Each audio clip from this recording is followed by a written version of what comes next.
Buongiorno, sono Barbara Braghin, l'Empatico Giornale. Siamo qui a Vinitaly 2025 e ho il piacere e l'onore di incontrare l'assessore al turismo della regione del Veneto, Federico Caner, che ci racconta di questa edizione del Vinitaly.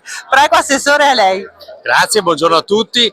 Direi anche che oltre ad essere assessore al turismo sono assessore all'agricoltura, quindi il Vinitaly diciamo che sposa queste due competenze molto importanti per il Veneto, perché turismo 73 milioni di presenze turistiche, 18 miliardi di fatturato, Veneto 103 mila ettari di viticoltura e quasi 8 miliardi di fatturato. Se sposiamo questi due settori diciamo che è un'eccellenza italiana che il Veneto ha, e quindi oggi direi che questo stand dimostra esattamente in quale strada vogliamo andare e come stiamo facendo per implementarla. C'è fermento per le Olimpiadi Milano-Cortina 2026, l'assessore insieme alla Regione del Veneto sta lavorando tantissimo, ci dica un po' insomma il suo entusiasmo e questo grande progetto, che sono orgogliosa anch'io. Insomma, le Olimpiadi sono un evento fondamentale per questa regione.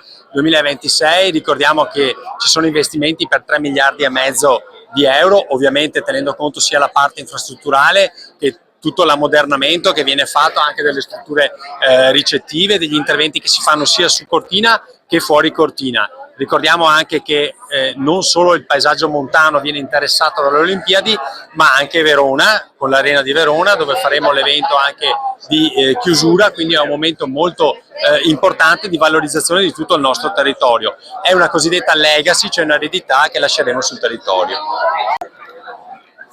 Grazie assessore Federico Caner. Grazie. Grazie a voi e buona continuazione. Barbara Braghin, l'Empatico Giornale.